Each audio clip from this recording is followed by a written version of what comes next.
Welcome to Discerning the Forms podcast. I'm Nick, and I'm here with Charles Howell. How are you doing, Charles?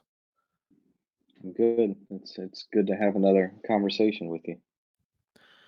Thank you. Yes, we are excited to have you on. And this topic we're going to get into today is something that is so key and essential to modern theology after World War II. But and something you'll notice as you dive into, any contemporary theologians, whether it's Bart or Bruner or Moltmann or whoever, you'll notice there's a different style that shifts after World War II. And so we kind of want to talk about that today, especially as it relates to dialectical theology. And so now when I hear the word dialectic, I think of Hegel and um and Marx, dialectical philosophy. But this is something that we get into with theology as well, and as it relates to God and man and communication and theology. Um, do you want to comment on that briefly, Charles? And because we want to get into the history of this, because the history is so important to understanding dialectical theology. But I'll just have you say a few words here. Yeah, and it's not, Hegel and Marx are, of course, key thinkers in a style of dialectics, I guess you could say. And in some ways, the dialectic goes back to the Socratic kind of method of questioning and critically engaging with alternative positions in the hopes that a greater position will come. But that's not quite what dialectical theology is. All that stuff is in the background. But at its core, and maybe the most generalized definition, dialectical theology attempts to assert a radical distinction between God and the world. So there's in the famous Kierkegaardian phrase, infinite qualitative distinction between God and the world, while at the same time um, speaking of how God relates to the world. So God is both radically distinct from the world and radically other, wholly other, as well as a God that we can speak about, that we can have experiences with, and we can have some at least understanding of. So that's really what dialectical means here. It means that it lives in this tension between a God who is wholly other and a God who at the same time is more close to ourselves than we are. Okay. Okay. So, and this you can see why. I mean, I guess I could see why this would turn up as a big issue, especially as we head into a uh, much more modern context of the tensions between faith and like science and those kinds of things. There becomes an issue of how God acts in the world, how God communicates, those kinds of things. Um, so so why don't you walk us through some of the history, the historical context, real quick? So, well, might not be quick, but sorry, alarm's going off, telling me to do something here. Just a second. Yeah, go ahead.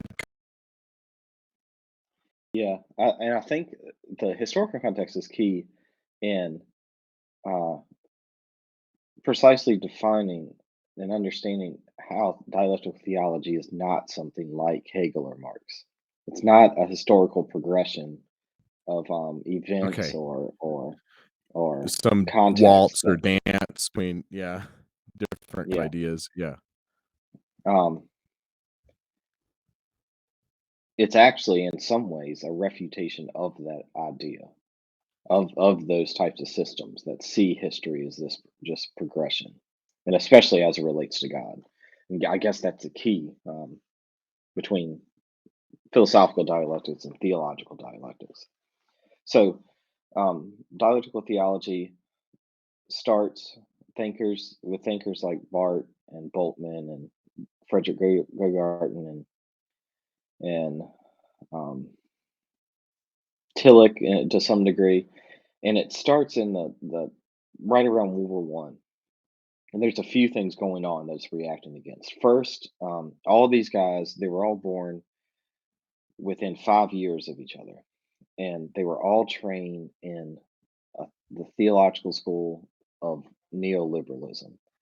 And this neoliberalism, liberal theology, goes back to Schleiermacher. The main thinkers important for dialectical theology would be Ritschl and Troeltsch and Wilhelm Hermann and Harnack.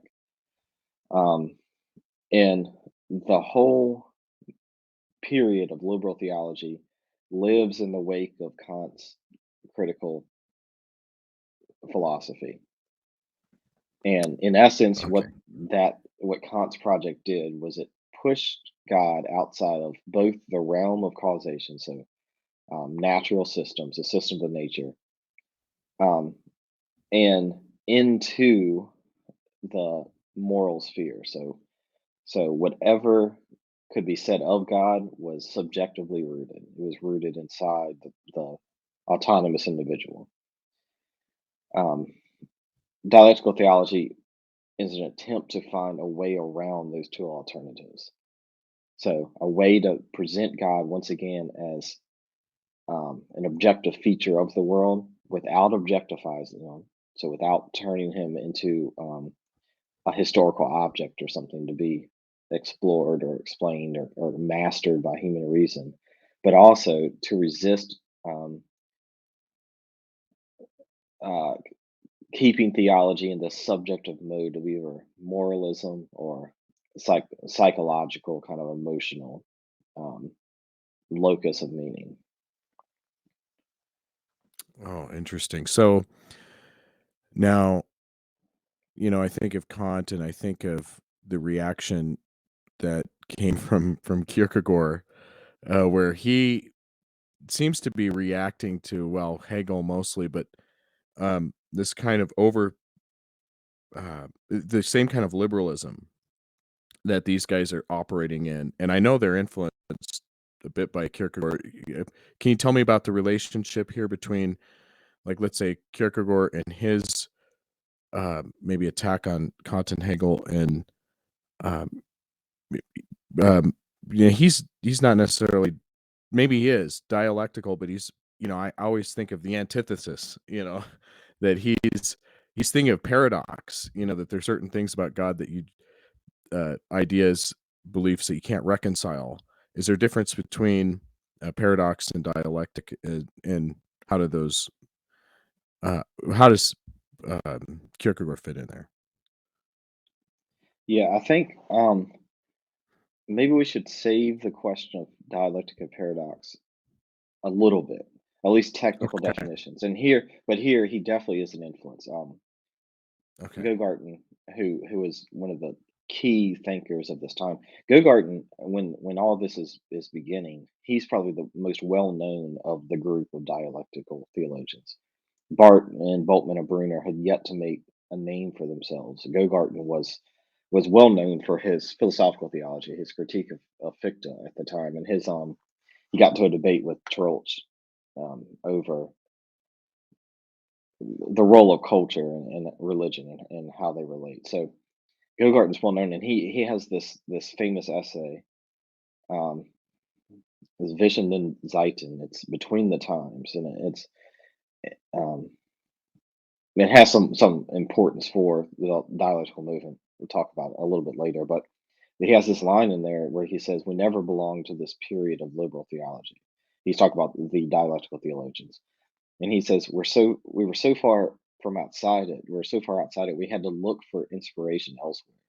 And he mentions Nietzsche and Kierkegaard as two of the people that the dialectical theologians, look for inspiration as they're working out what they're trying to think. So Kierkegaard is definitely in the background of all this, in a little bit different way, I think, than um, his system would. Well, his system, one of his systems would allow. It's hard to say Kierkegaard is the system, but dialectic and paradox mean a little bit different um, things in Kierkegaard and than the dialectical theologians part. But the key idea is there is that God is this radically unique uh, entity, and the same way he can't be placed under scientific observation, he also can't be directly uh,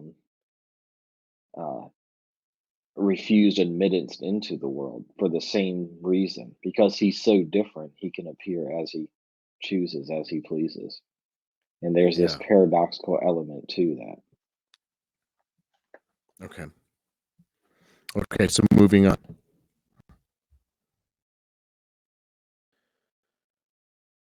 Um, you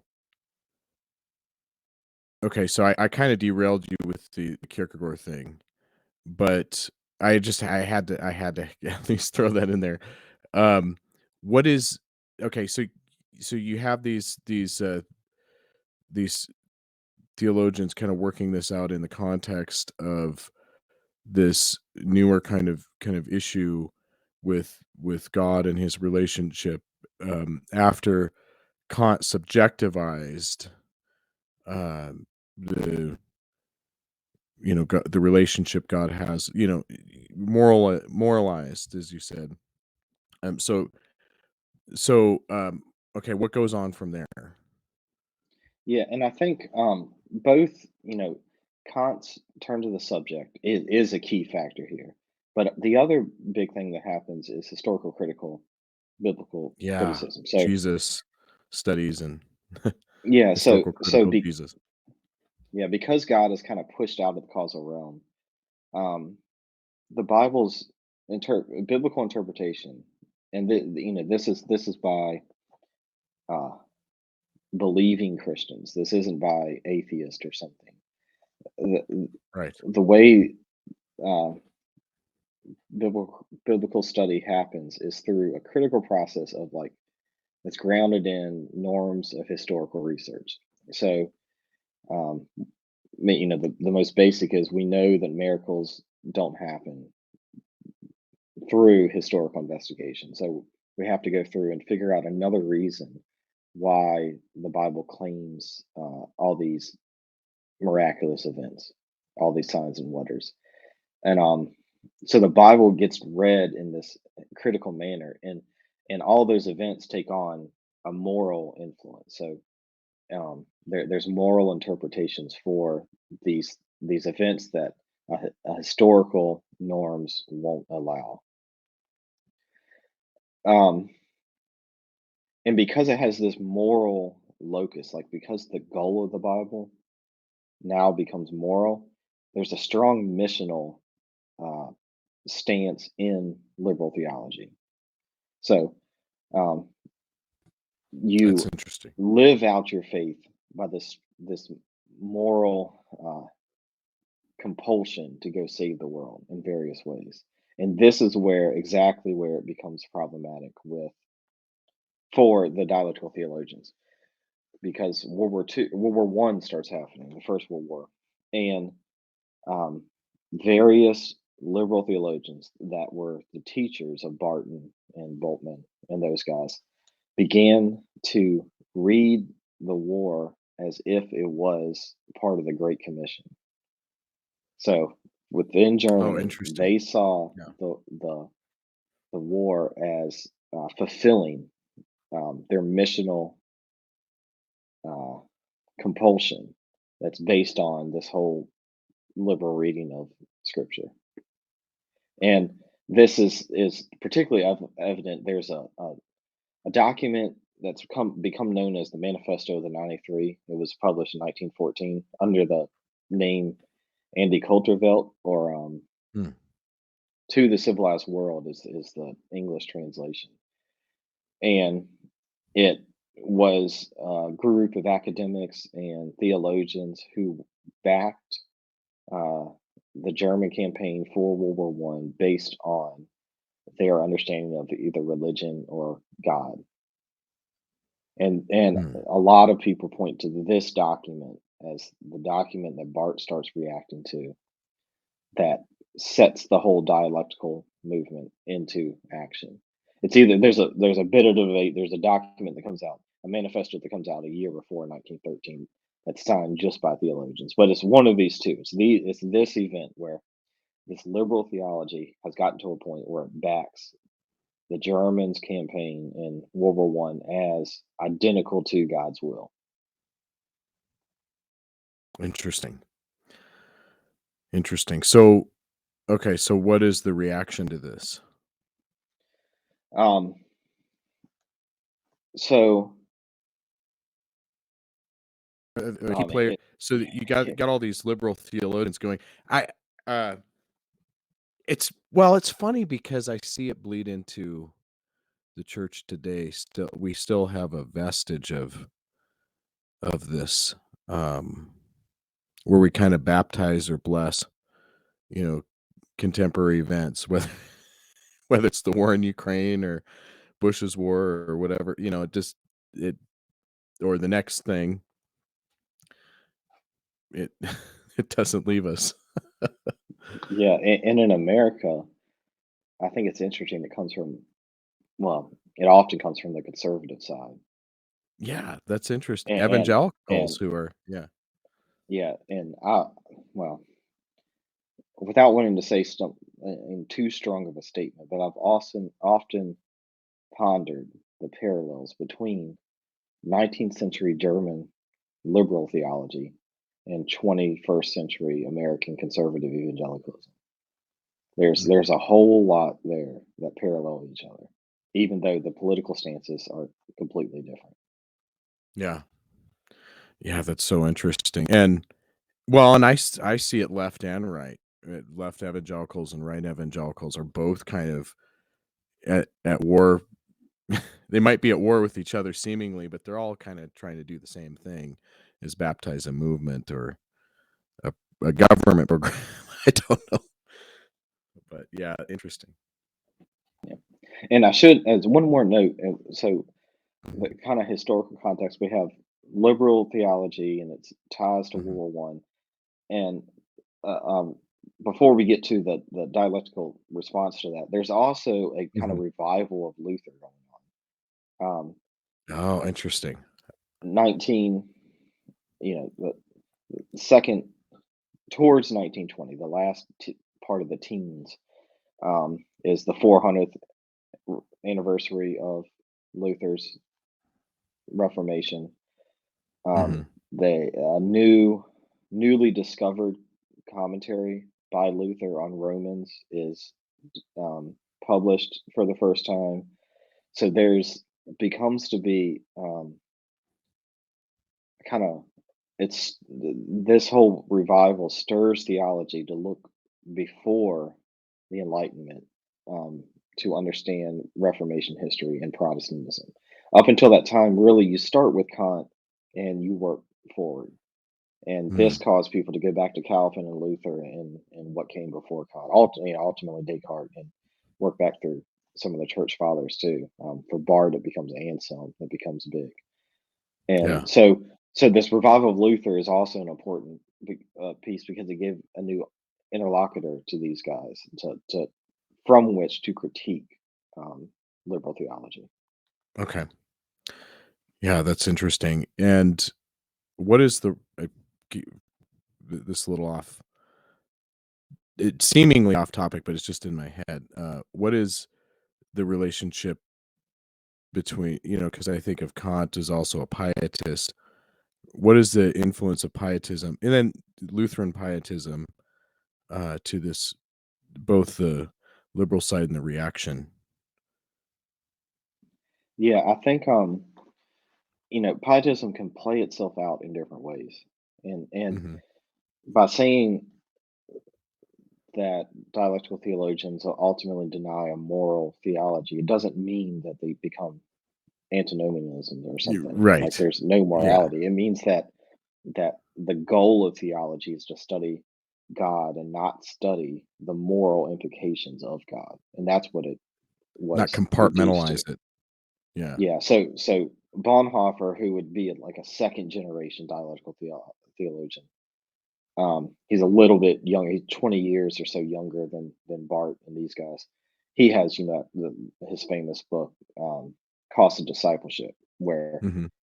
when he wrote that in the 30s, there wasn't enough morality in German Christianity, in German Yeah. Lutheranism. He called it cheap grace. So Yeah. yeah, it's pietism, morality. They still exist. It's um, this dialectical theologians is about how people are living out their faith and what's being preached in churches and things, but it's more directed at conquering or critiquing the method, the dominant method at the time in academic theology. So And they saw they're that as trying. Mhm. Go ahead. And they saw that as sorry, they saw that as so important that it was worth really attacking and critiquing and getting to the root of it. Yeah, and it was because of World War I, because they Mhm. saw that this method was, This I mean, in a lot of ways, the ties between liberal theology and World War I. Frederick Naumann is a good example, and beyond saying World War I is like the Great Commission playing itself out on the political sphere. He also argued for things like minimum wage laws was the will of God, and interesting. full employment and these types of things. And this it, he's almost a historian of this movement, and he brings 20th century German theology essentially into the English world for the first time through these collections of translations and things. But he says that Naumann and the Manifesto of the 93 helped pave the way for the armaments race and entry into World War I. So it wasn't Yeah. just that liberal theology was agreeing with the politics; it was that liberal theology was pushing the politics. Okay, They were interesting. So it's making it happen. the gas making it go. Yeah. Yeah, and that's Fuel. really when these guys stood up and said, how can this happen? How can theology and politics and culture become so mixed together you can't distinguish them?" Hmm. And that's interesting because I always think of this time as kind of the seeds of secularism in the sense of like now you always think of it as theology having less and less of a role publicly, but maybe it's just a maybe it just goes to show that you can't just push it off to the side and compartmentalize it because it's gonna give motivation and fuel to something that's that's happening. So if it's left unchecked, so to speak, it uh, could do damage. Yep. And I think it matters, on that point. This would be a tangent, but matters how we understand secular. And I'm full bore with Charles Mhm. Taylor that secular isn't just opposed to religion, or secular isn't Right. non-belief. Secular is a new conditions of belief. So it's a new way that belief is playing itself out. Mhm.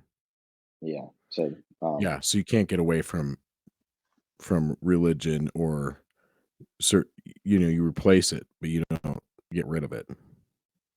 yeah, Play replace your divinity beliefs as we've been talking about with Clauser. People do that.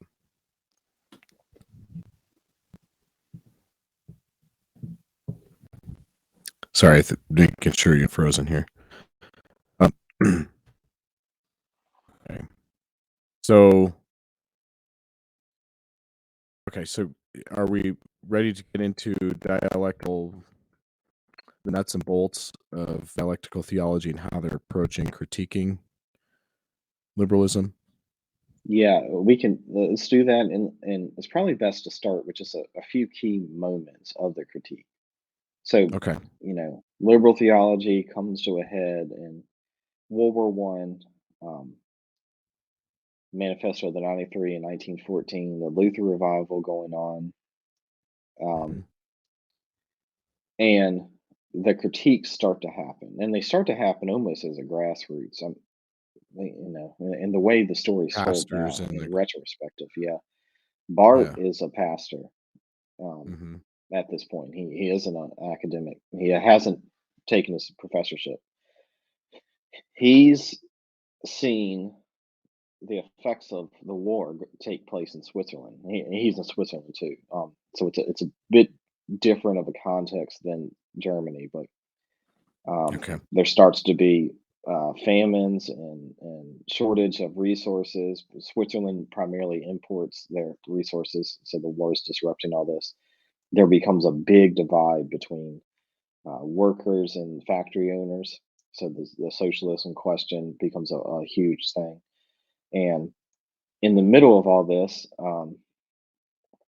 at Bart's church, the congregation invites this sort of, I won't say prosperity gospel preacher, but it's something of the sort. And Like, he, like the 19th century kinda optimism of this is the last war, but then put into well, a religious tone or something.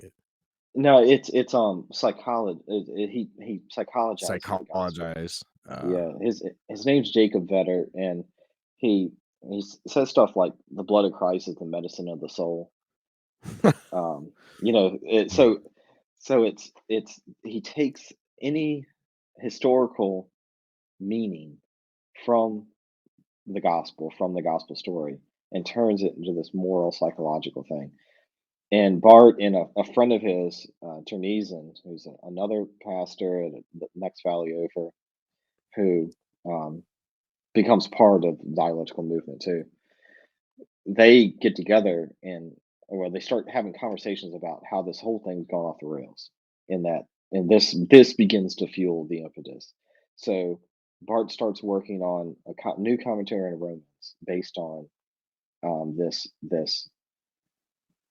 critiquing the liberal theology's system um, interpretation. It isn't dialectical yet. He doesn't have a name for it. He doesn't know what it is, yeah. but he starts working on this. And that's published in 1919.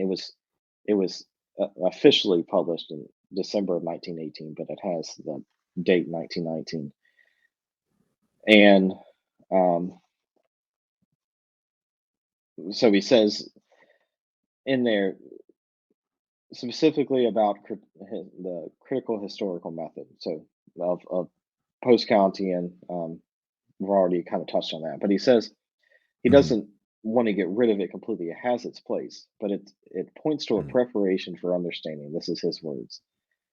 But if he had to choose between that and the old doctrine of inspiration, he says, I would resolutely choose the latter. All of my attention has been directed towards seeing through the historical into the spirit of the Bible, which is the eternal spirit. That's in the the forward of the first edition of Romans. So mhm, he's trying to look through the conversations that historical critical are happening about the Bible to find the voice of God, the Word of God within the gospel. mm. That's a decisive moment. But the first edition isn't uh, doesn't immediately have an impact.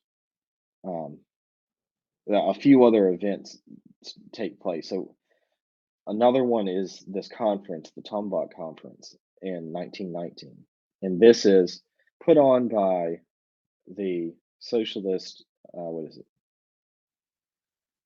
Religious socialism. It's a society of religious socialists. And Mhm, Bart was originally not supposed to speak at this. Another person, Leonard Regaz, um, was supposed to be the kind of keynote speaker, and he ended up having to stay cancel out at the last moment uh, due to some political things that he was dealing with. Um, Bart was relatively unknown at this point. The only real name he had was in connection with this guy Regaz, so they asked him to fill in for him. And Bruce McCormack has this great account in his book on Bart in the beginnings of dialectical theology, where he says something like, "The people gathered there could not uh, have anticipated such a uh, unwelcome message.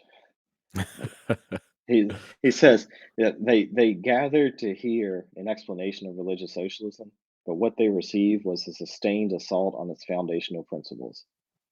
And the conference gave Bart the title for his paper. It was "Die Christ in the Gesellschaft," which is Christian in society. And Mhm. he says at the beginning of the Christian in society, how these two magnitudes fall apart, how abstractly do they stand over against one another, how strange and most fantastic do the great syntheses of the Epistle of the Colossians seem to us today.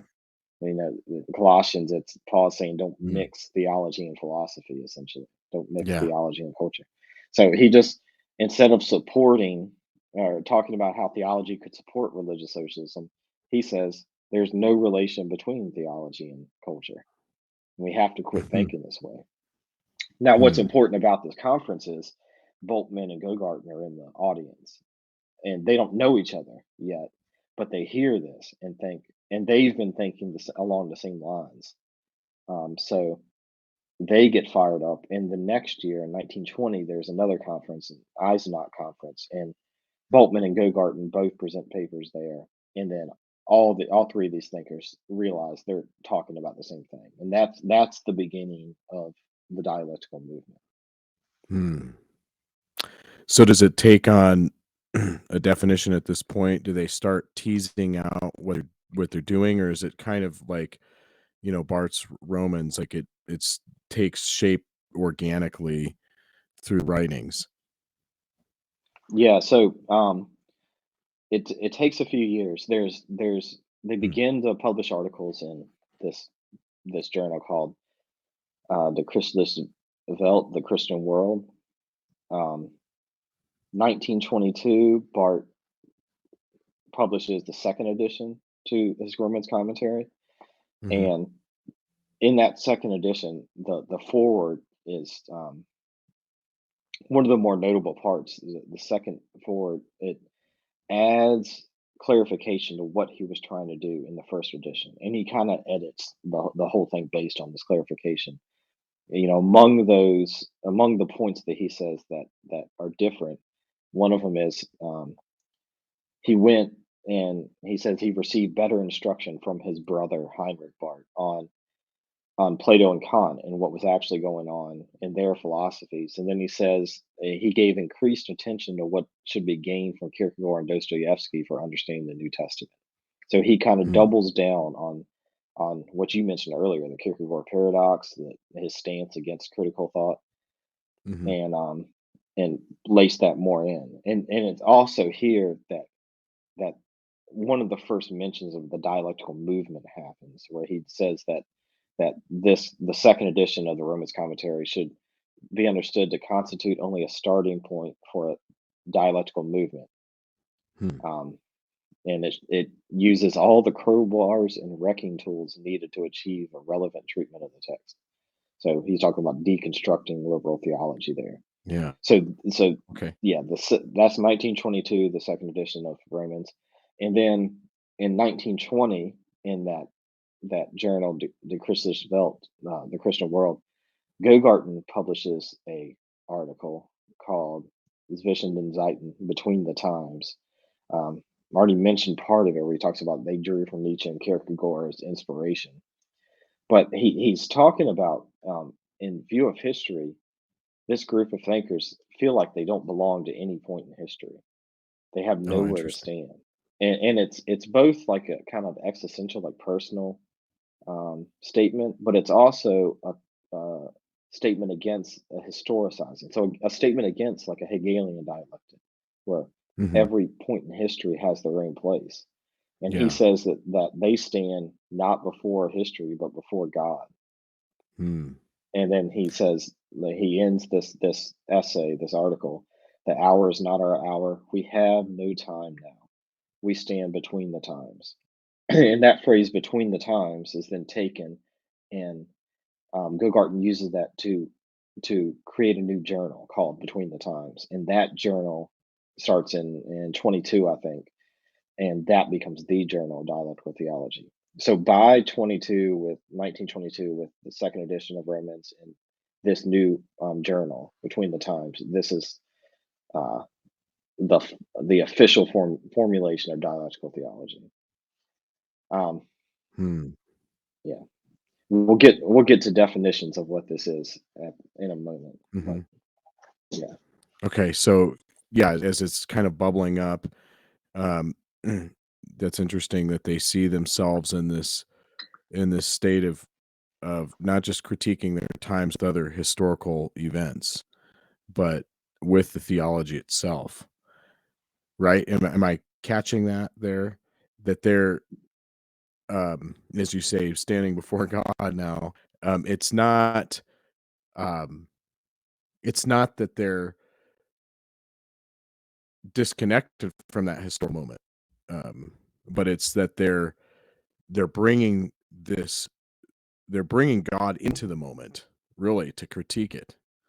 Is that is that kind of create the tensions that lead to the dialectical I think of dialogue, conversation, is this leading to the pull back and forth between their liberal critique and doing theology itself.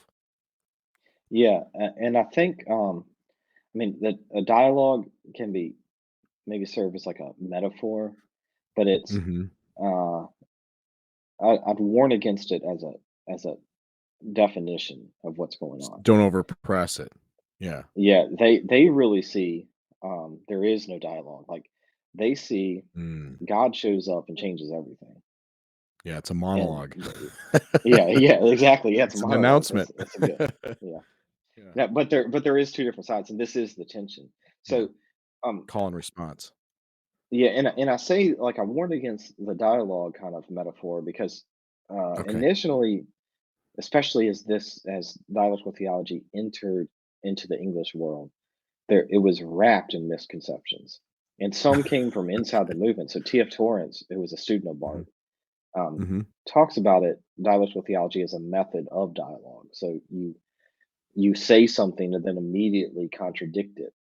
So you never actually say anything. That nothing ever materially subsidized, and that's not what um, these guys are doing. Okay. And it's not asking contradictory questions.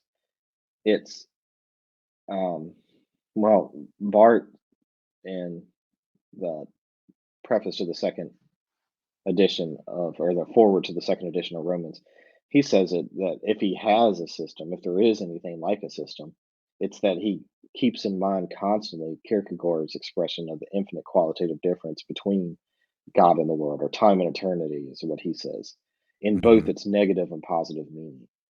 Mm. So it's both God is apart from the world, but somehow in the world, or appears in the world in Jesus. And and that field of tension is what it's based on. It's based on um, realizing that God has given salvation to the world, but that challenges the way the world operates and the way we think about God at the same time.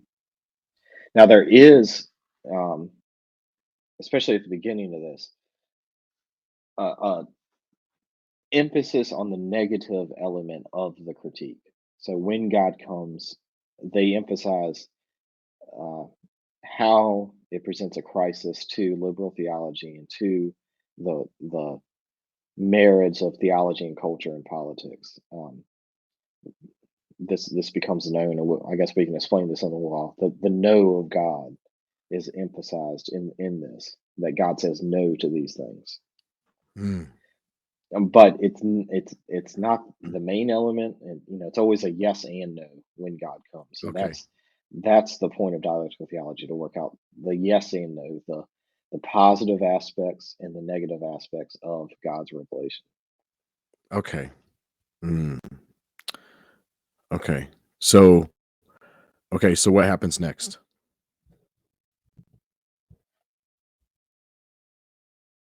So historically, this is kind of the heyday. After mid 20s, for the next decade is kind of the heyday of dialectical theology, at least the Because first World War II is generation. coming up. Yeah. Yeah, and eventually, because close to the same set of circumstances, dialectical theology begins to the thinkers begin to move apart for various reasons.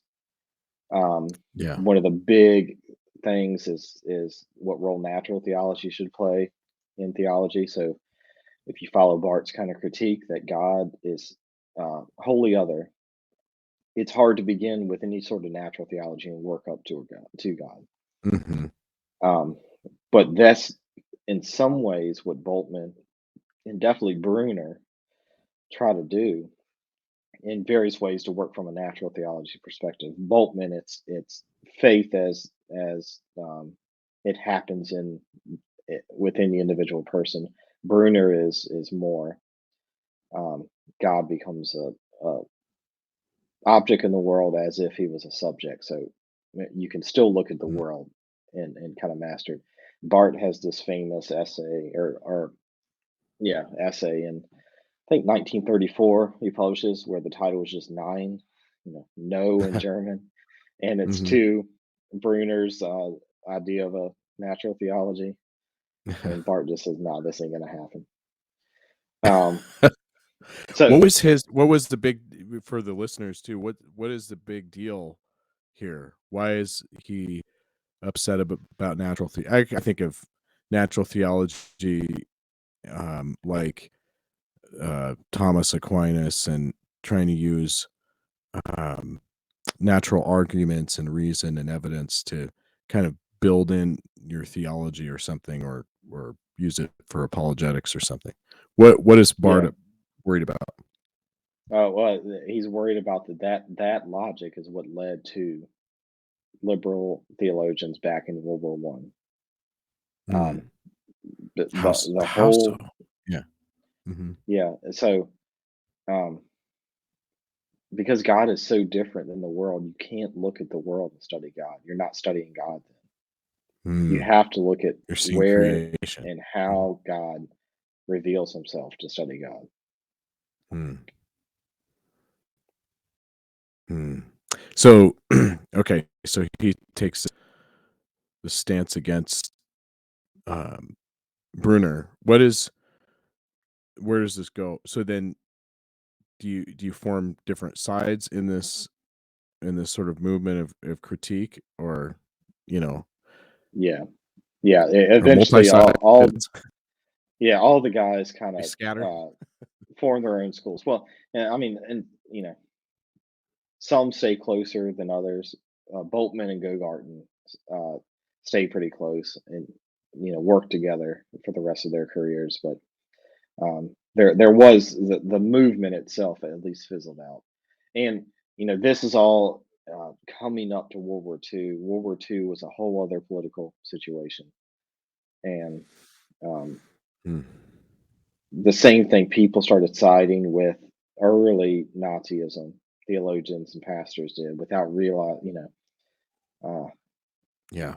and I guess in the most charitable reading, not realizing what was to come, and then at this is when the confessing church comes out. Bart and Bonhoeffer and those guys standing against any marriage between theology and politics. In Bart's mind, they had just done this with the last World War. Why are we gonna Why are we doing do it it again? again? Yeah, and the Barman Declaration comes out, which is in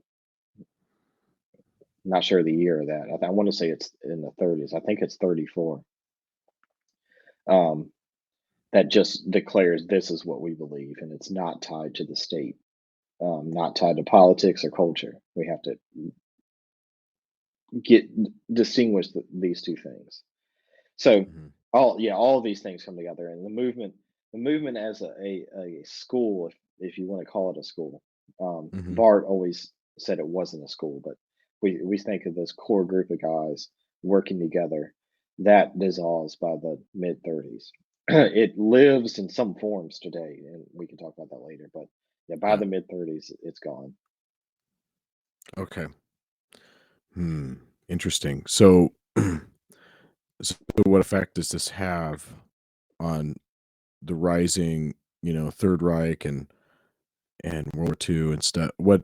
Because I know eventually we get Bonhoeffer, right? So we get people that are really starting to see this and anticipate problems with um, Germany and so forth. Yeah, and it's hard to say what the effect this has. I think it's a Mm, it's a different context than World War One. okay. Theology is in a different place. The German church is in a different place. Um, Mhm, yeah, the mm, it's World War Two is much more. Well, you could say they're both social issues, and there's a social context, but they develop out of.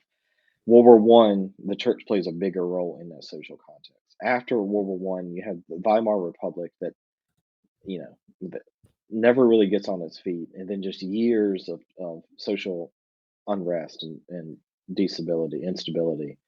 That's what really causes Hitler to come to power more so than any mhm, theological statements. This does become important later on, though, mhm, in 70s and 80s mhm. when dealing with communist Russia and East Germany and Yeah. DDR, but that's a discussion we can have a little bit later.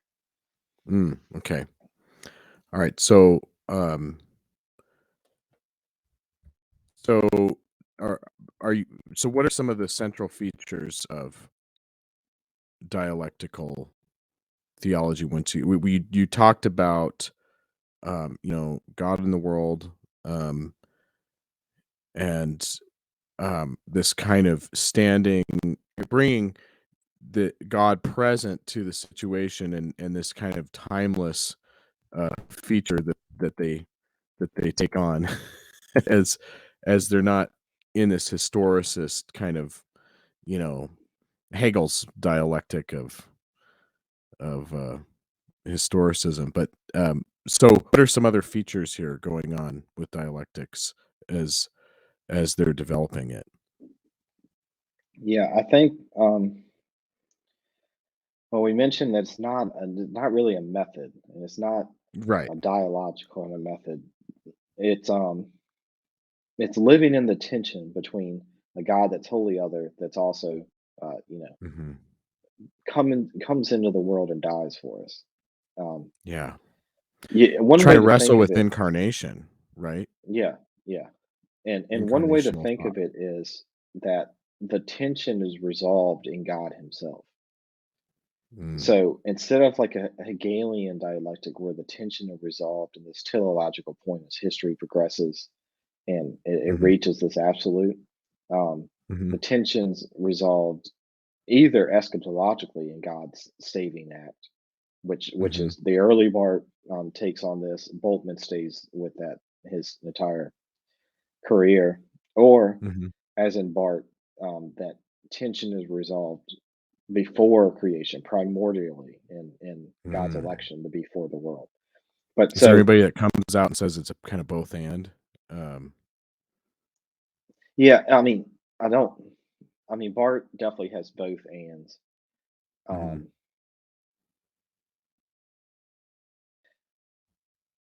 there's other positions. Pannenberg says all of history is this uh, resolution of tension. So not so much in the Hegelian sense where it's the end, but God Mhm. identifies with the whole of history at once. Um, Mm. Jungel says that this happens at the cross, so it happens in the middle of history, kind of. Mhm. So there's different positions like Okay. that on it, but yeah. So, but the main point is not where it happens. The main point is that the tension is resolved in God, In God. Yeah. and it's soteriologically resolved. So like we experience the resolution in salvation. Mhm. And that doesn't mean we then have epistemological clarity or something. But it does mean we can be certain of its resolution, the tension's revolution through faith. Like Mm. we're um, certain that God will show us the or provide the resolution. Mhm. Mm. Interesting. Okay. So yeah, I think that's really the key is one, maybe the key is that the radical distinction between God and the world is resolved in God Himself. Like God, in some sense, figures out what He's going to do with a sinful world as a holy God, as a holy Creator, and He figures Mhm. out how to deal with it. So salvation and everything is up to Him, and And not we as just in liberal trust through faith. theology. Yeah. Yeah, As a critique of it's not in ourselves, in our industry, right? It's not our politicizing everything to fix it. yeah, Um, not that we don't participate in culture, but there's that critique of God and culture of like this. You don't get those things confused, don't right? yeah, yeah. Um, Hmm. but at the same time, I think it's important that this isn't a return to metaphysical theology either, or Hmm. pre-critical kind of dogmatism or fideism or something. Um, Okay, so like I it's said, not like these going guys, back and studying systematics or let's get back to the yeah, Luther's yeah, or the Book of Concord or something. It's like yeah, yeah. it's Let's something just go more. back to Calvin and believe what he believed, even yeah, Exactly. that kind of thing. It's Yeah. it's they accept the benefits of the Kant's critical project. Like they understand that if you just say, "Well, the Bible's clear, and because it's inspired, so everyone should understand, and that means everyone should agree with what I think it says." Like there's an Yeah. issue with that kind of logic. The Bible says it, So that that settles it. yeah, yeah. So that's what they're trying to work out is how do we keep the good stuff from Yeah. this Mhm. critical project, but uh, get God out of the box that is placed in them. Mm. And one of the main ways that happens, well, I guess there's two main ways. One is to appeal to the German idealist, um, who resolved the kind of subject-object dilemma in Kant by appealing to a transcendental subject behind the subject-object. So Hmm. for Kant, our subjectivity projects categories onto objects of the world, um, so that we only ever see them as they appear, not as what they are in themselves. So we're never actually seeing an object. We're just seeing an appearance of an object based on our means of perception. The idealists say, well, you can get to the thing behind the subject object, behind this whole dilemma, through various reflective processes. Um, Fichte says through more like a moral action. As you act, you realize the end of yourself, where your actions run up against another self. So as you try Hmm. to act and there's resistance, you realize, oh wait, there's something real there. Or, Mhm. and much more important to the dialectical movement would be Schelling or Hegel, where um, we realize that human subjectivity is part of a natural process in various ways.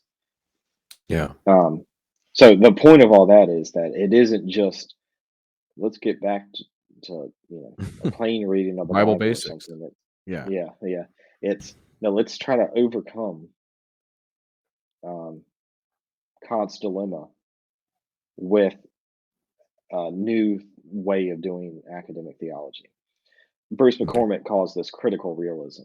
So it's Mhm. realism in that God is has a reality outside of our knowledge or perception or experience of him. Mhm. But it's critical in that that reality is mediated through revelation, and there's a critical project that has to happen to discern um, truth about God. You could say it like Mhm. that. So this creates an issue with interpretation and how we do that as how theologians go ahead and do that. I mean, and this is the part of the problem too with what they're dealing with in that context of the rising liberalism, the way it's kind of fueling or becomes the engine of World War One, especially, but then World War II even. I don't know if it's the fuel there, but or what you think of that. But the point is, now we have an issue with interpretation. How do they address that? Because I know Boltmann is completely, I think, completely different than Bart or Pannenberg or something. Yeah, and maybe we'll save the differences, like the specific differences, just for a few minutes more. Yeah, But you're you have right to that get the hermeneutics guys in. becomes key, and there's different Uh-huh. ways that hermeneutics play itself out. Um, so there's a shift going on in German thought at the time, philosophy as well as theology, away from epistemology and to ontology. And when that happens, the question becomes not what can I know? It's what's the meaning of these experiences we have? What's the Mm, meaning of this object I come face to face with? So it becomes a mhm, hermeneutical question. And you can see this in Heidegger and Barth's, the difference between Barth's early and late work, where early mhm, it's much more of a focus on paradox, and late it becomes about analogy. It's a shift from epistemology to ontology, and with that shift, then hermeneutics, the question of understanding, overtakes the question of knowledge. So it's kind of assumed, and this is the rise of phenomenology as a method, kind of assume that we can get something from the object. The object's there for us to understand. Then it becomes a mhm. question of understanding. Um, I was thinking, and let me just add with that, and this will work out a little bit later as we get into Mhm. some of the specific theologians. Okay. Hermeneutics typically comes from some type of practical theology, practical action. So you have to be involved with something to get the meaning of it. You Okay. can't So, get the like, meaning of Bart it is preaching. analyzing. Yeah. Mhm. Yeah. And so he's concerned about the word. Okay. Mhm. So okay, We so then haven't talked about paradox. Um, we said that we're going yeah, to set that okay, aside, and we haven't got back to it. okay. So let's start that, like dialectic and paradox. The Mhm. difference, and the difference is no one knows what the difference is. Um, Good. so Yeah, because so it's they're open for reading interpretation.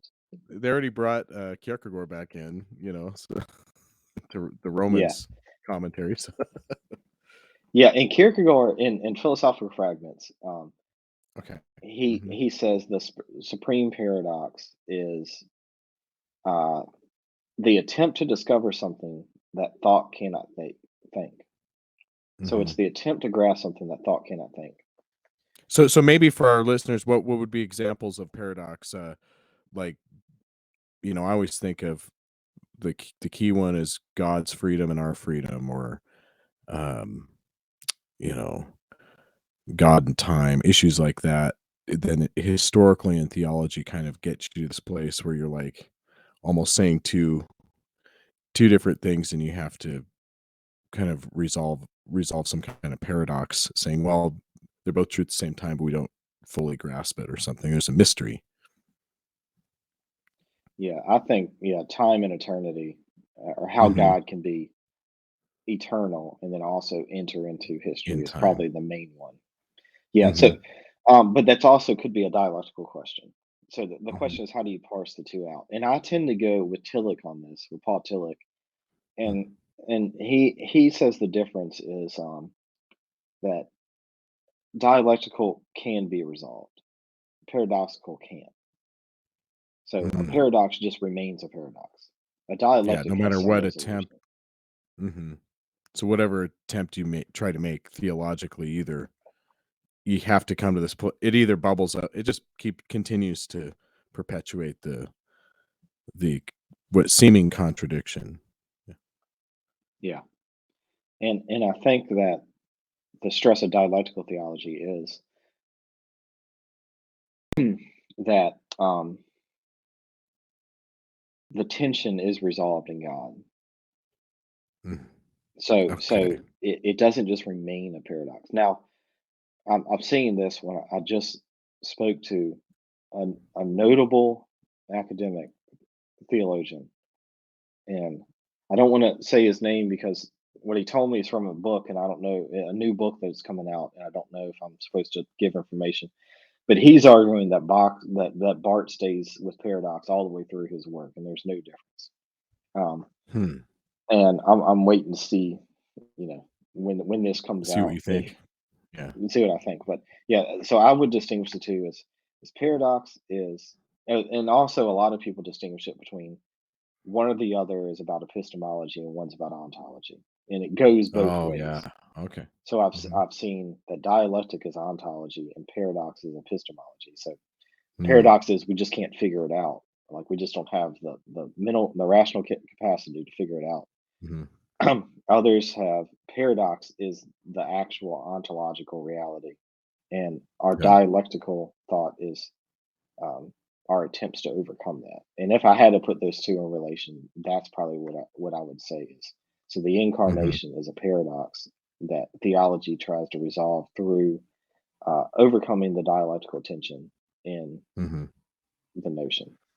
So, not to derail you or sidetrack you, but uh, what do you think of? So, what? How does like process philosophy and theology compare to this? There are they trying to resolve a paradox? Yeah. Yeah, but they're much more into kind of historical dialectic. So Hmm. dialectical theology posits no significant change in God. There's some that say God experiences passion. Hmm. In some ways, Bart's election could be seen as a change. It depends on the Mm. interpretation. So McCormack election for Bart is that God chooses before the world primordially to be for the world, and in that choice, he becomes a Trinitarian being. The Mm. Trinity's kind of Mhm. becomes a reality at that point. That could be seen as a type of change, but it's nothing like a process where God is being shaped by the events of the world. The Mhm. whole point of this is God remains distinct from wholly other from the world. Yeah. Yeah. So that's yeah, okay. All right. Um, yeah, let's see that. So, okay, so we have the difference here between dialectic and paradox. Paradox, you just can't resolve certain tensions, but dialectic, God is the resolve, right? That's what you're saying for Bart and others. Yeah. Yeah, and I should say too that when you start digging through You don't the know though. Yeah. Oh, yeah. Go ahead. well, I mean that theology is supposed to come up with the answer, and that's Okay. what Bart's doctrine of election does is Hmm. the yes and no of God. And Hmm. maybe we should just define that real quick. The yes and no Yes. of God. So it comes from Second Corinthians 1, where Mhm. Paul says that every one of God's promises is yes in Christ, is made yes in Christ. Um, so that Bart picks up on that, and he says that that's salvation essentially. It's God being for the world. God resolutely determining that He's going to provide salvation for the world. So um, but in providing salvation to the world, the yes to the world, there's also a judgment, and that's the no. And this judgment isn't Mhm. just like what we think of in evangelical terms as do you have faith or not? It's a Yeah. judgment on the way you think about God. So this is the judgment, the crisis that separates theology from politics and theology from culture, those types of things. So I kind of Um, remember from our conversation in Youngle, um, the cross being something like that. It's a critique on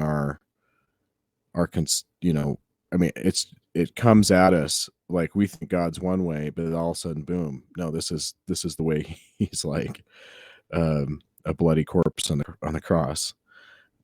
Is that kind of what you're getting at there? yeah, and The surprise.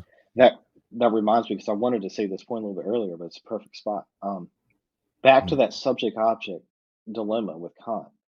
The issue with liberal theology is that it treats God like an object. So it treats God like an object that humans can master, and Oh, master to the yeah. point where you can say, we know how God's going to act because we've done this work on him. According to this method, historical, critical, or whatever it is, we can predict what God's gonna do. And this is part of what dialectical theology is trying to get away from.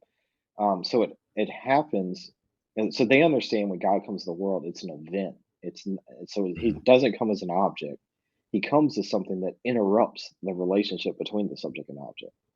And this mhm, happens in various ways according to that. But yeah, it's exactly that he judges, he distinguishes between the subject and object. And mm. and in Bart's kind of view, when God comes to the world, we find out that we're actually the object and he is the subject.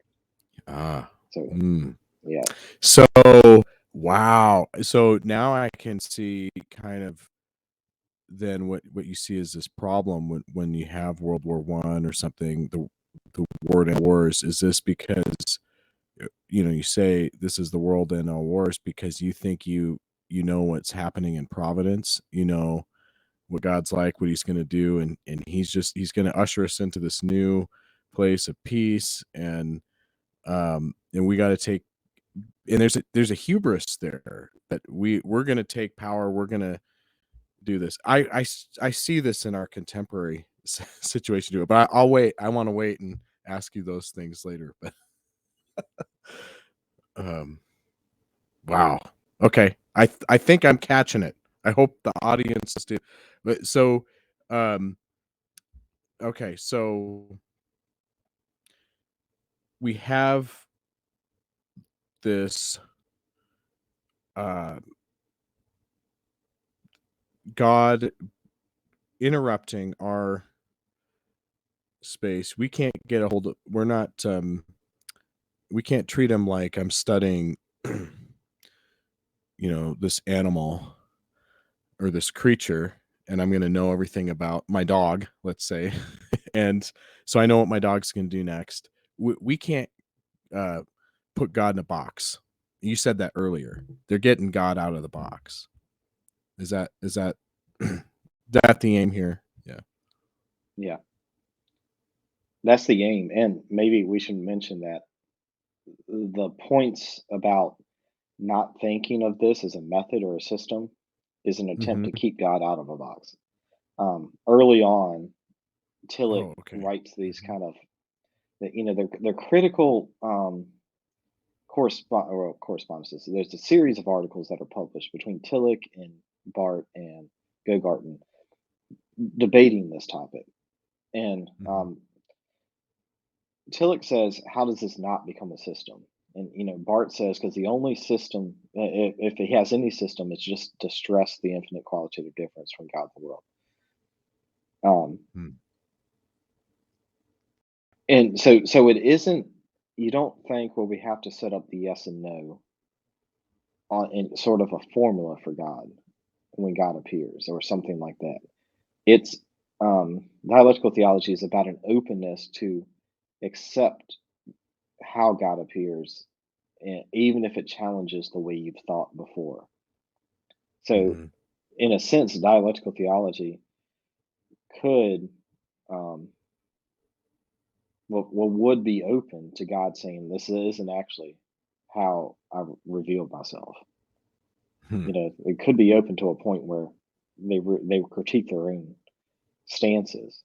Their But the own. stance Yeah. is that God determines the method. The method doesn't determine God. So Okay. they base it on God through and through. And Hmm. my point is that it's the the circularness has not gone unnoticed.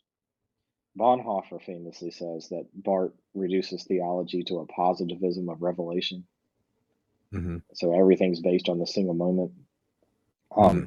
The critiques haven't gone unmentioned, but at the same time, there's so much going on. There's so many different ways of thinking. There's so many different applications, I guess, of dialectical theology that it's it becomes too nuanced for one single critique to just wipe the whole thing out. Okay. Okay. So you don't have just a big new Thomas Aquinas to come and put it all together for us. So what you said was interesting to me, where God chooses method. And so how does this affect, we were getting into hermeneutics as before we jump back into dialectics. How does this affect, though, the hermeneutics, as it relates to the practical theology that's throwing you into the interpretation, um, as you're trying to discover the method that God revealed, or the one that God's choosing? And you can't. I mean, I'm not saying you're putting that in a God in a box that way, but you're trying to be a listener, right, to this Yeah, theologically. and um, here's dialectical theology at work. Is I'm going to take back the statement I just said Mm, about methods. okay. Or at Mhm. least put it in a metaphorical stance. So Okay. Gadamer is a direct philosophical parallel to this, and his whole argument of truth and method is that truth isn't reducible to a method. Truth is an event that Mhm. happens. It's a hermeneutical event, and that's Mm. that's what theology proceeds by. It proceeds by it's based on, well, let's say for Bart, it's based on the event of Christ, and that's Mhm. the standard. That's the locus from where we get everything from. That plays out in different ways in different of his followers, um, Mm. but the way theology proceeds is to it's I guess the best analogy is through prayer. It's You do Oh, yeah. theological work by where you sense that God is leading you, and it's verified in um, an ecclesial, maybe not even acceptance, but an ecclesial impact that theology has. Mm. So it's never a method. Um, I- it's always treating God, as the one who is speaking and trying to listen and follow after Mhm. where he's leading, and that means um, repeatedly every generation going back to the cross Yeah. and listening again for what God might be saying. Wow. And it brings in it reframes all of the study, all of the theology, all the doctrine, and all that kind of stuff. You're not just trying to memorize it so you have all the Q and A's, in a row. You're living it. You're in this relationship with God, and it doesn't exclude study. It doesn't exclude method per se, but it does, as you say, it's not method. It's it's a it's this real existential active thing. Yeah, or ontological, or it's something. Okay. There's definitely the practical element we mentioned that Mhm. you only get the meaning of the cross once you experience faith, and experience in faith means living faith. Living it. But in Bart's words, uh, faith is renewed every day by God. Mhm. So if you wake up Yeah. with faith tomorrow, it's because God has uh, Mm. you become an event, another event that reiterated the previous one. Mhm. It's not because you ever Yeah. have Him. So he's still very much reformed in that kind of sense, that Mhm. salvation is God's and God's alone. And he holds Mhm. on to the believer. That's interesting. So, and what I noticed too is there is a kind of participationist theology going on here too, in that active sense. Um, and you could see maybe where someone could really bring this in as a theological work to understand that,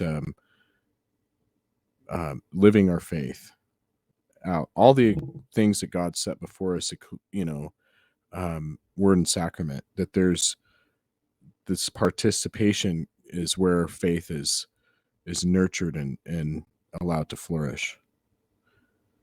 God's sustaining it, choosing it. Yeah, and all of the practical theologies of the later 20th century. I mean, everything Mhm. from liberation theology to black theology, um, Mhm. All of that stuff is influenced by Barth in one way or Mm. another. Mhm.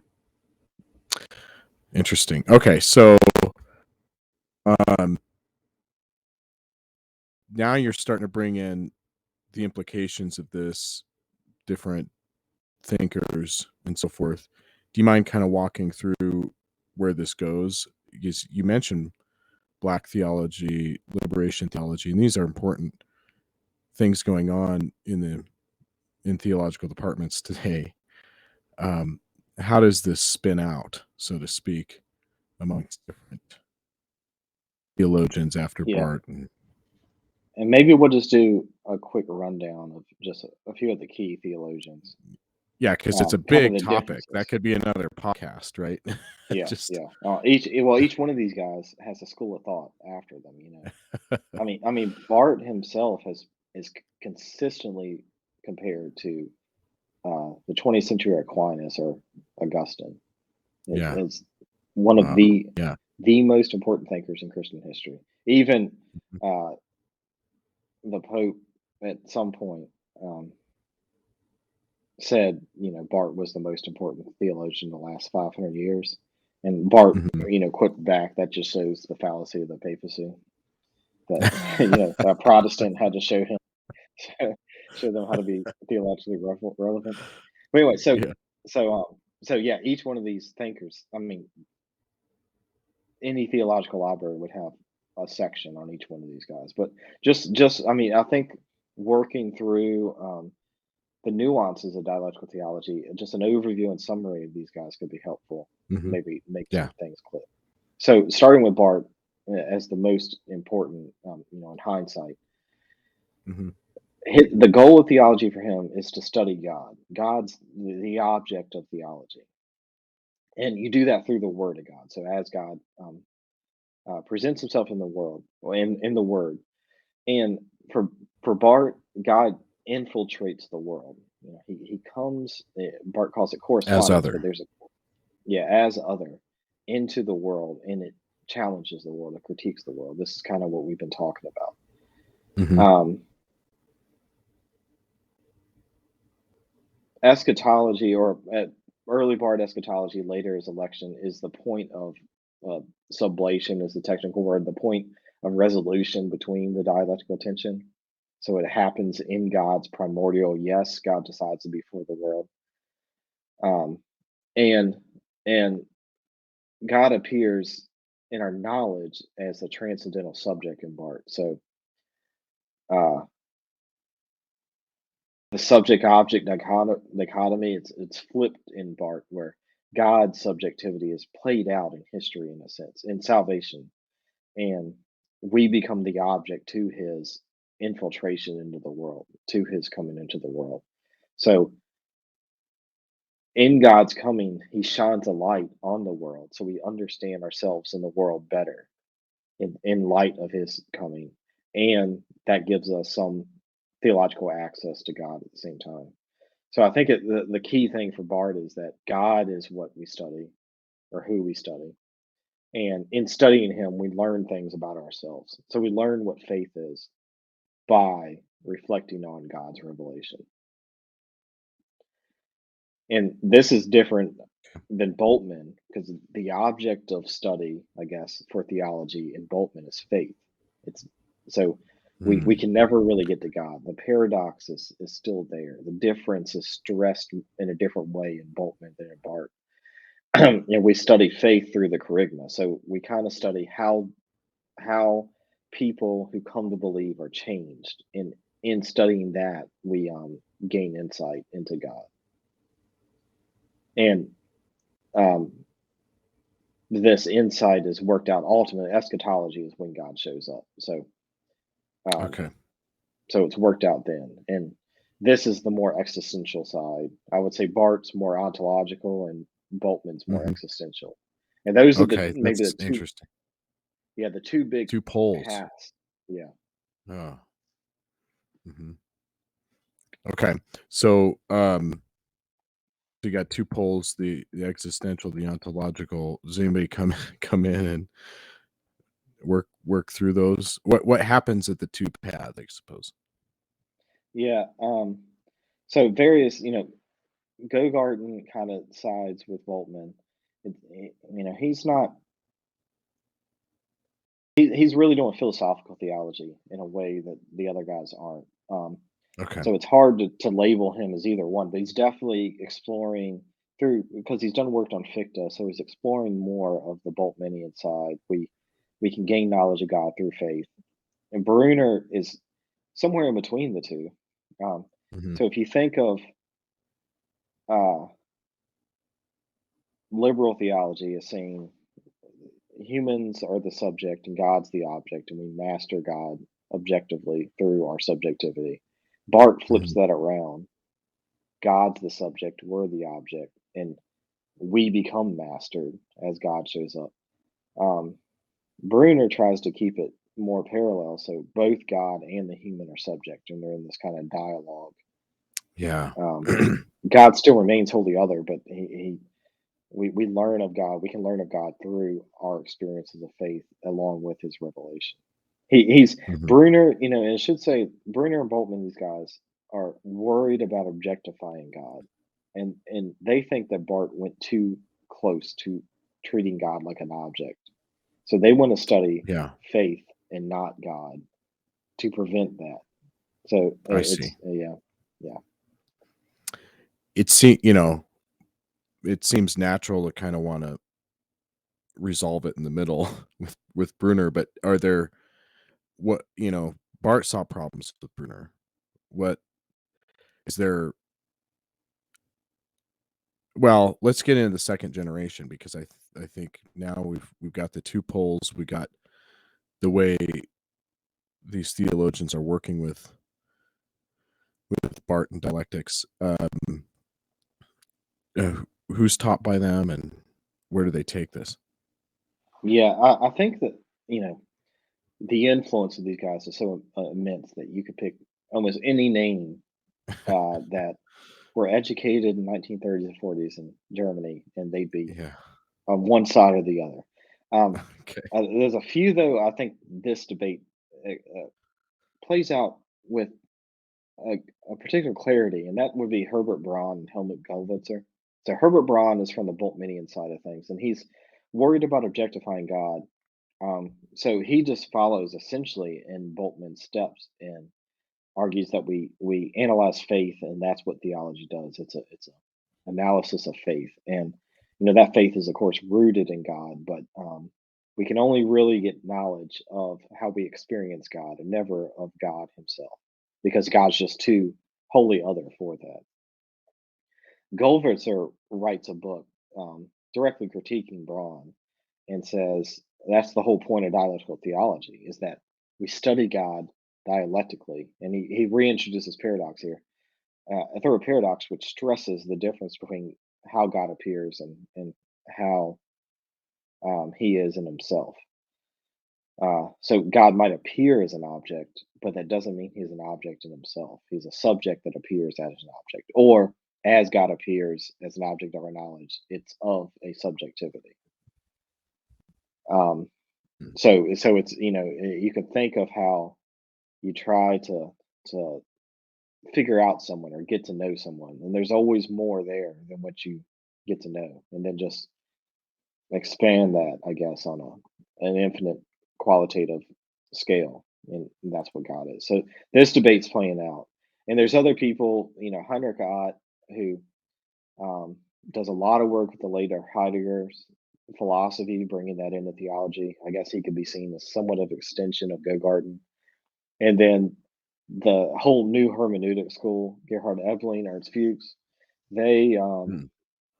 follow Boltman. They're existentialists, but they develop a new way of doing biblical criticism. It's not based on historical criticism. It's based on the idea that God, the same way He comes to the world in Bart and infiltrates it, He infiltrates the text of the Bible.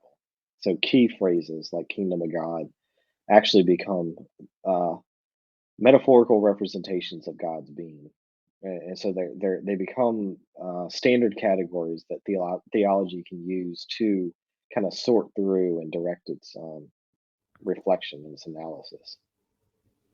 Okay. Interesting. And yeah, and I should say that that whole second generation, there's we have to mention T.F. Torrance and as well, Yeah, but they I there's like so Torrent. much. I mean, he's interesting. Yeah. Yeah, and, Torrance's project is, can we wed Bardian theology to science, to modern science? Yeah. Um, so the point is that well, one of the takeaways from the second generation is that dialectical theology is not a single method. It's not a single thing. It's Mhm. it's just an openness to, well, can theology talk about God this way? And Mm. it is a debate on the better way to talk about God, but it's Okay. never this is the way. Mhm. Now, uh, I know that, we have this so we have the second generation way of thinking, but then there's, like, this just augmenting out. I mean, because there's so many like you said, we're discovering ways to talk about this. Um, what about the third generation? The I know Bart's doctrine of Trinity is key and plays a role in modern theology. What and I know you're prepared to talk about this. What happens at the next generation and the doctrine of the Trinity and how it relates to Bart? Yeah, and maybe I should just say a preface note that I'm making up all this first, second, third generation of Bardians or Okay. dialectical So we theologians. can't find this in a textbook. I I want to mean, buy the maybe third it's out there. generation. Yeah, this is just the way I sort through it in my head, working through this stuff. They're all taught by Bart. I appreciate You that. know, I mean, the really these guys are separated by a decade. You know, Bart and Boltman are working in the 20s and 30s. Gulvetzer Okay. and Braun in the 40s and 50s, and then this So in next your mind generation, is 60s, 70s. third generation like eight, 70s, 80s, 90s? Yeah, 60s, 70s, and 80s are probably the productive years of Okay. these guys, and this is really when Trinitarian theology takes off. And so Yeah. we kind of skipped over this, but part of the core features of liberal theology is a Christocentric emphasis. So Kant famously says that the Trinity has no practical use. It has no moral application. So we just get rid of the Trinity and focus on Jesus Christ as a moral exemplar. And that's kind of the basis of liberal theology. In Barth's critique of it, the Trinity becomes important again. This is also somewhat of an influence on Hegel and German idealism that we didn't get to. Um, Because the in the Trinity, dogmatics, he starts with the Trinity, right? yeah, yeah. So the Trinity Which is important. allows God to have both a subjectivity and an objectivity, and the Mhm. relation between Mhm. them two. So you could think of the Father as the subject, the Son as the object, and then the Spirit as the relation between them two.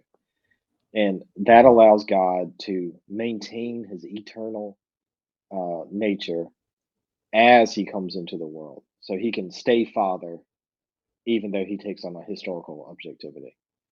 Mhm. Um, and this is played out. It's emphasized in the third generation. And third generation is thinkers like Moltmann, Pannenberg, Eberhard Jungel, Wolf Krotke. Um, and maybe we'll just take two of those, so Moltmann and Jungel, and compare them. Okay. So Moltmann, well, yeah, Moltmann's most known for theological or Trinitarian theology, but Jungel got Yeah. there about 20 years before Moltmann.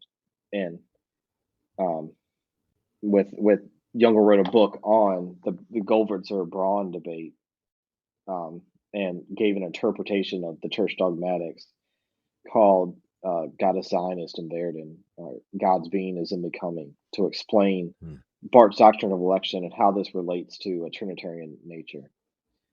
Um, so Moltmann and Jungel both follow this Trinitarian nature. And let's say this. In a Christocentric theology, you're worried about the doctrine of incarnation. You're worried about how the divine and human natures of Christ relate to one another in the historical person Jesus.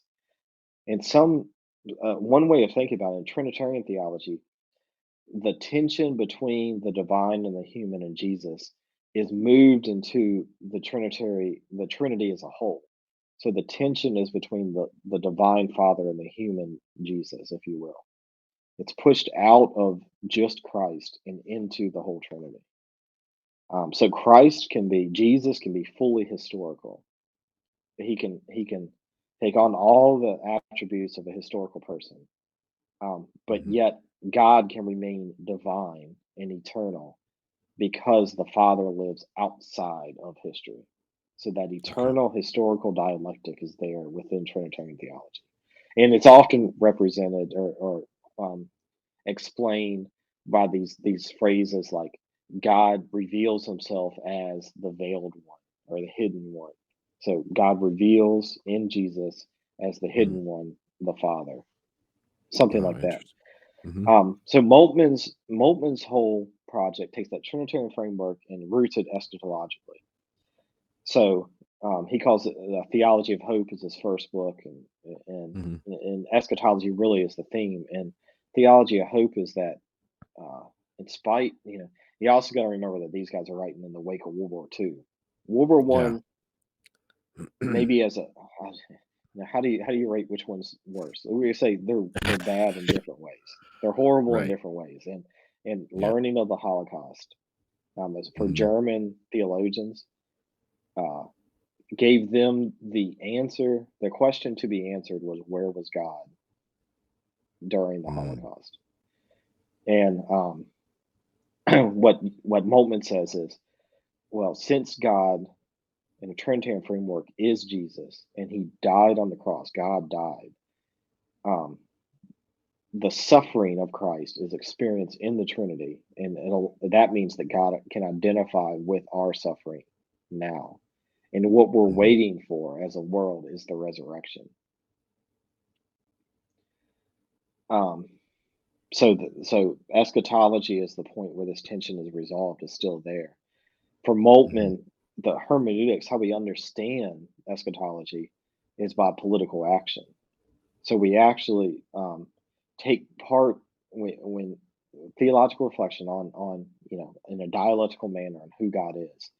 We take part in political movements to try to search for the vestiges of hope that may exist in the world and try to build up and emphasize them.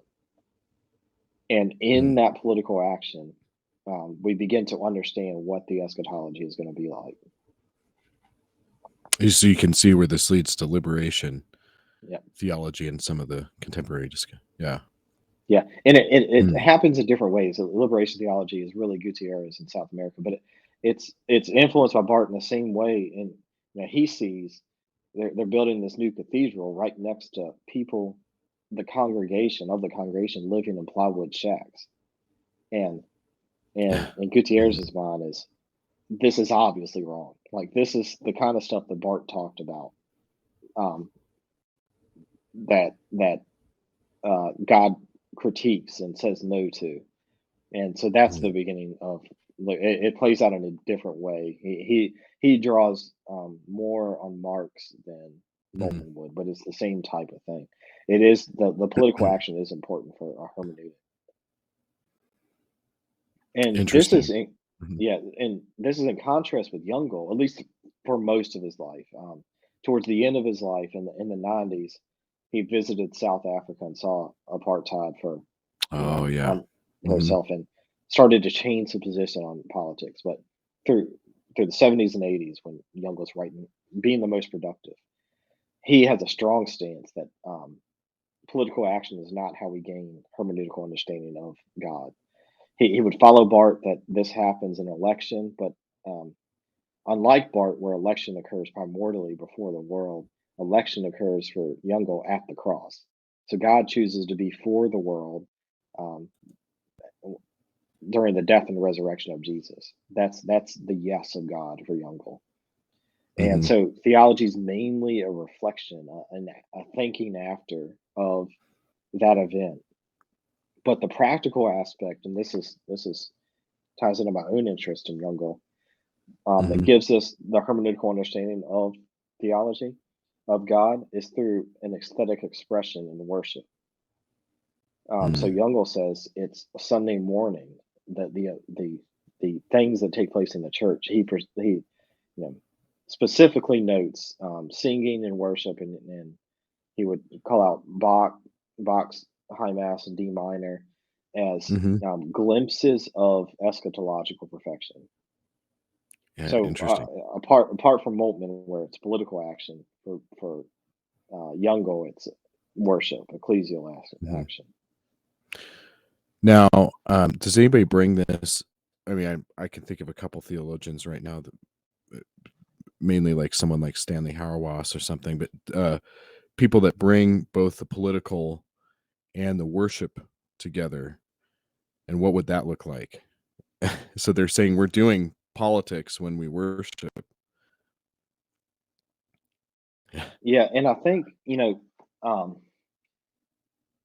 uh, because of how influential this is, it's hard to think of someone who wouldn't be influenced by this in various ways. Now it's just I mean, common stay in theology now. yeah, and in Moltmann. It's not. There isn't. It isn't that the worship is absent. It's that Right. hope is instilled to the world as worship overflows the bounds of the church. Hmm. It, the divide ultimately goes back to Kant, um, three spheres, or the kind of the Enlightenment notion of three spheres of the world. There's natural, there's moral, and then there's aesthetic. And Hmm. Moltmann grounds hermeneutics in the moral sphere and the political action, practical theology, practical reason, and Jungel in the aesthetics, which follows a certain strand of German idealist. Um, so there's various ways to put them together, and there's various ways of understanding how they work together. Mm. I can't speak so much to the to especially American authors Hmm. working in this outside of maybe some Black theology, but Okay. just attending the conferences the last few years, this idea that there has to be some practical element and it has some political implications is pretty much everyone accepts it. This isn't Hmm. even controversial at this point. Now, do you see any? I would ask you this, and we know our listeners should know we take this with a grain of salt because we're in history. You can't do history in history while you're in the middle of it. But we're at the cusp of God help us, and maybe hopefully it isn't so. But what is look like World War III brewing? Is there um, any parallels, analogies? Do you see theologians coming into play or focus? Do you think maybe too much of an emphasis on all the kind of social justice theology? What is there something to salvage there? What are your thoughts as we're kind of seeing a storm cloud of cultural, I don't know, could be trouble ahead. Yeah, I think Theologically, what do we do? I think that my general thought is the issue is hermeneutics, Mhm. and there's a surprising lack of hermeneutics in um, the theologies that attempt to ground their reflection s- the strongest in the Bible. Mhm. If you listen to Okay. biblical hermeneutics in America, it's exegesis, Mhm. eisegesis, and that's the only Mhm. categories you really hear about. And exegesis is what we think is right, and eisegesis is everybody else. So then, when it comes to a political reflection, Right. they just assume, well, we already have the right interpretation, so we must be Mhm. able to interpret the current events rightly and how they relate to this interpretation. Yeah. As soon as you admit, and maybe in terms of Gadamer, maybe that Mhm. your hermeneutics are based by your cultural, socio-cultural situation. Like you're going to read the things differently, and it takes Mhm. work to be self-critical in that reflection. You're not as quick to make a stance, any political stance, Yeah. or definitely not wed theology with politics. And Mhm. that's the question. So for me, I think I would Mm. definitely follow Bart in the sense that there has to be theological reflection before political action. Mhm. And when however the two relate, there's a hermeneutic that has to happen between the two. Yeah. Um, I think Like, there's there's all some this general talk reflection. about, like, being a Bonhoeffer or something, but it's like, I don't know if you can see that coming. The way Yeah. contemporary evangelicals are both left and right kind of marrying themselves to certain political movements, I just I feel like, Jesus is gonna be a little bit more subversive and nuanced, so it would Well, take that yeah, reflection. and I mean it's part of the American story to wed the two. And Yeah, yeah. and this is exactly what I mean is Mhm. the American culture is built off a um, mixing together of theology and politics. Yeah, a great Mhm. example of this, Mark Knoll, who's a historian primarily of the Bible in early America. So how Yeah. the Bible was talked about and used in early America, has this book called "The Civil Wars: The Theological Crisis," where he Mhm. shows that both the North and the South were quoting the same passages to justify their stance on the war. Yeah. And he has this great line at the end of the book that says, ultimately, the hermeneutical debate of the Bible was determined by the great theologians Ulysses S. Grant and William Tecumseh Sherman. Hmm. Um, so it wasn't theologians that decided what interpretation was right. It was the generals of the North. Yeah. And so without an awareness that this is the way Americans tend to read their Bible on both sides, Mhm. then the cycle just continues. And this is kind of what the whole crisis of dialectical theology was supposed to present is Mhm. if nothing else, then a moment where we say, "Oh, let's stop and let's try to rethink some of this. Let's try to figure out where we're at. Like, how did we get to this point?" Yeah. Yeah, Um, like an example of this, I've been or I preached Sunday on Tabitha or Dorcas, and just in preparation of that, I was listening to, um, I go to the commentaries and do all that kind of stuff, but then sometimes I like to hear what other people are saying. And I was listening to a woman, she was giving a ladies' Bible study on Dorcas, and so she brings in some kind of meeting she has with the Bushes. And, like, and and somehow relating, like, it was kind of a little side topic, but I was just kinda thinking in my head, like, why? Why, we're this kind of a strange situation where all of this is inter intermixed, but then there's all sorts of crazy things going on that, even in politics and the corruption in the US and so forth, that it's like, I don't know if I would wanna mention that story.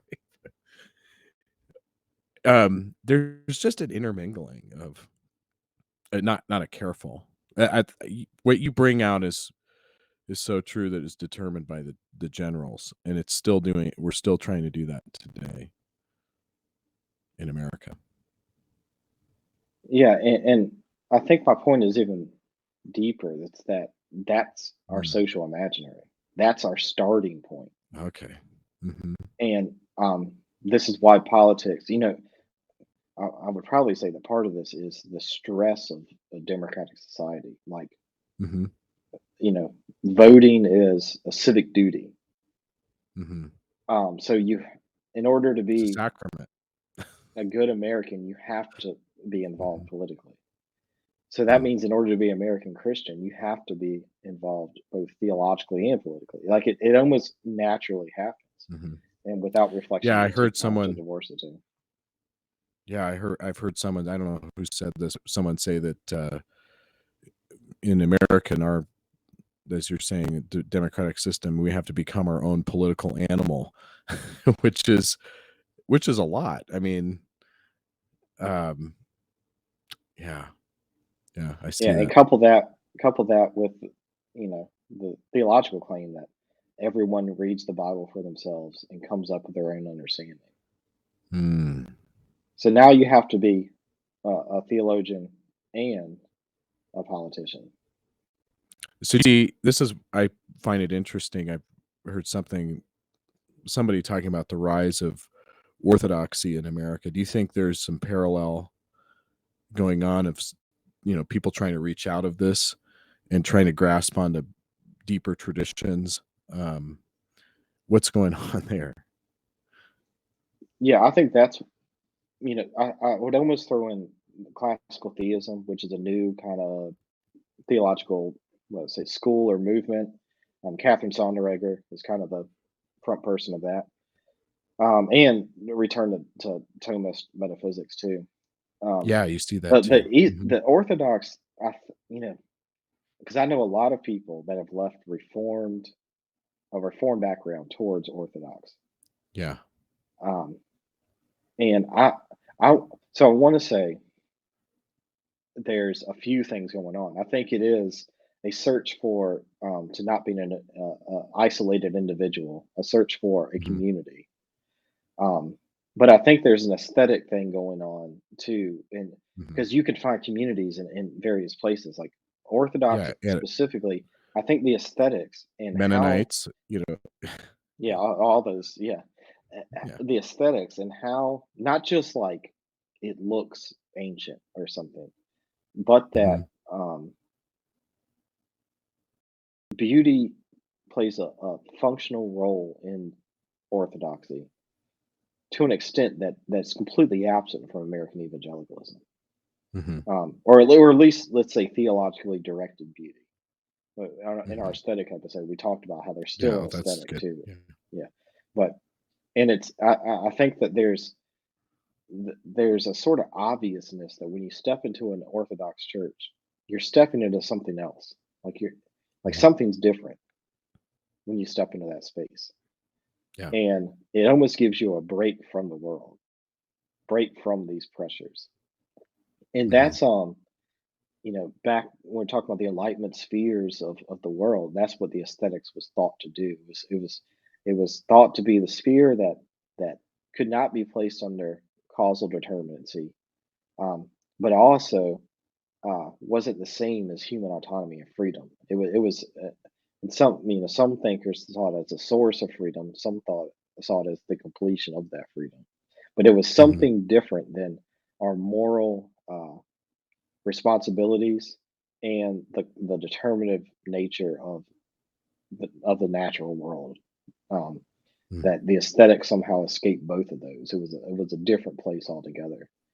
And Okay. I think that's in you know, part of the movement, part of the attraction of Mhm. orthodoxy, especially coming from reformed backgrounds. Mhm. Yeah, interesting. Well, thank you for, having this conversation. I think this is in important, and I think it breaks through and helps us understand a lot of the theological scene right now. Um, and I think there's good insights. Bart, I mean, um, Bart was really onto something there, at least in that way, opening up the otherness of God.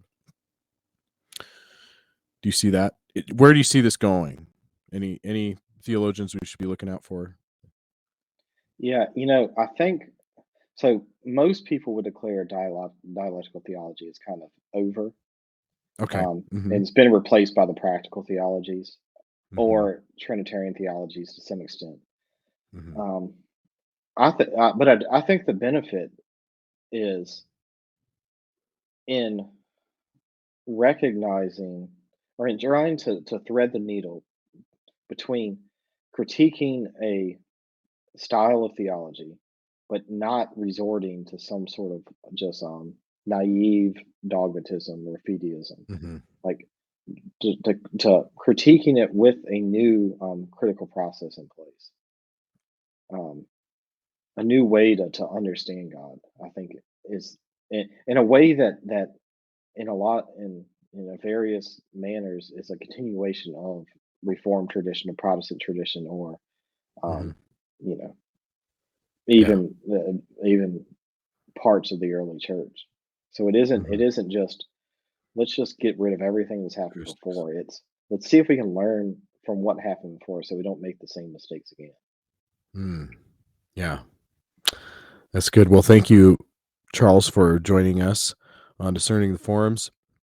If you like this episode, comment, subscribe, hit the like, retweet, and we'll see you next time on Discerning the Forums.